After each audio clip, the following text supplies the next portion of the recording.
हरि ओम. अष्टावक्र गीता योगदास श्री जय गणेश जोशी यांचे प्रवचन. अध्याय 18 श्लोक क्रमांक 79. क्व धैर्यं क्व विवेकित्वं क्व निरातंकतापि वा अनिर्वाच्य स्वभावस्य निस्वभावस्य योगिनः. भावार्थ, स्वभावरहित आणि अनिर्वाच्य स्वभाव असलेल्या योग्याला कसले धैर्य, कसला विवेक किंवा कसला निरातंकवाद.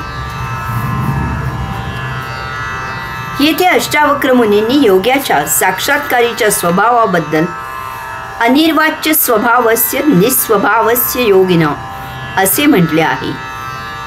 साक्षात्कारीचा योग्याचा स्वभाव अनिर्वाच्य असतो, परंतु तो निस्वभावी असल्यामुळे त्याचा स्वभाव अनिर्वाच्य असतो. अनिर्वाच्य स्वभाव असणे याचा अर्थ योग्याच्या स्वभावाबद्दल काहीही व्यक्त होऊ शकत नाही, त्याच्या स्वभावाबद्दल काहीही सांगू शकत नाही, त्याच्या स्वभावाबद्दल कोणतेही निकष लावू शकत नाही, कारण योगी स्वभावाच्या अतीत पोहोचलेला असतो. त्याच्या स्वभावाचे वर्णन किंवा त्याच्या स्वभावाचा अमुक एक अनुभव किंवा अमुक एक पैलू असे काहीही व्यक्त होऊ शकत नाही. व्यक्त होण्याच्या अतीत त्याचा स्वभाव झालेला असतो, तो स्वभावातीत झालेला असतो. याचा चुकीचा अर्थ घेऊ नये. योगी चमत्कारिक नसतो, विक्षिप्त नसतो, परंतु जे जसे आहे त्यात जराही व्यक्त न होता तो जीवन व्यतीत करत असतो. येथे परिस्थितीचा स्वीकार किंवा अस्वीकारही नसतो. जे जसे आहे त्यात निव्वळ जगणे असते. येथे सर्व भावनांचा अभाव असतो. योग्याच्या अशा वृत्तीमुळे तसेच त्याला प्राप्त किंवा अप्राप्त किंवा अप्राप्य याविषयी तो काहीही व्यक्त होत नसल्यामुळे त्याचा स्वभाव समजू शकत नाही. समजायला त्याच्या काही प्रतिक्रियाच नसतात. यात निस्वभाव हे फार महत्त्वाचे आहे. निस्वभाव म्हणजे स्वभावातून मुक्त झालेला, स्वभावाच्या अतीत पार निघून गेलेला, विश्वालाच असे नाही तर स्वतःलाही साक्षी राहणारा. निस्वभाव दोन प्रकारचा असतो. एक स्वभाव तयार होण्यापूर्वीचा आणि दुसरा स्वभाव तयार होऊन त्यानंतर झालेला निस्वभाव. स्वभाव तयार होण्यापूर्वीचा बालक निस्वभावी असते, कारण त्याचा स्वभाव तयारच झालेला नसतो. त्याला आपोआप झोप येते आणि त्यामधून तो आपोआप जागा होतो. त्याला भूक लागली की तो आपोआप कळवळतो, कोणी भरवले तर भरवून घेतो. त्याला आपोआप शिशु होते. त्याला झोप येणे, जाग येणे, भूक लागणे, शिशु होणे अशा प्रकारे एकूणच देहाबद्दल तो अनभिज्ञ असतो.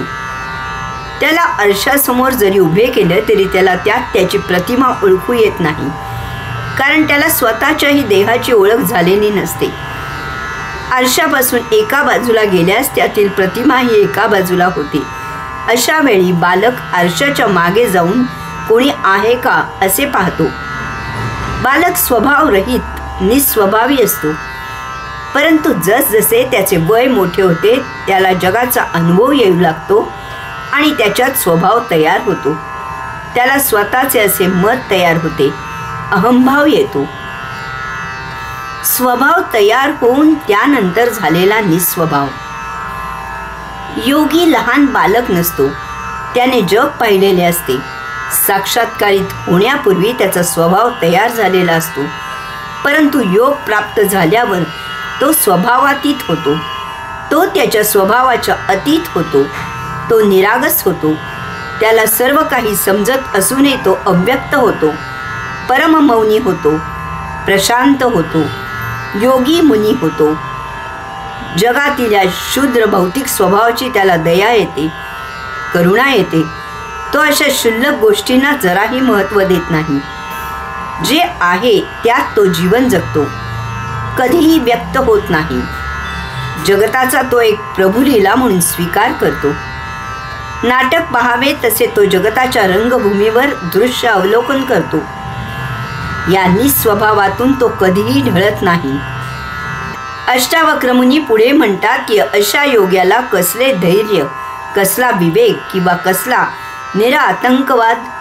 कारण आता धैर्यासाठी साहस करायचेच नसते, विवेकासाठी उतावीळ व्हायचेच नसते आणि आतंकवादासाठी अस्वीकार, वैर नसते.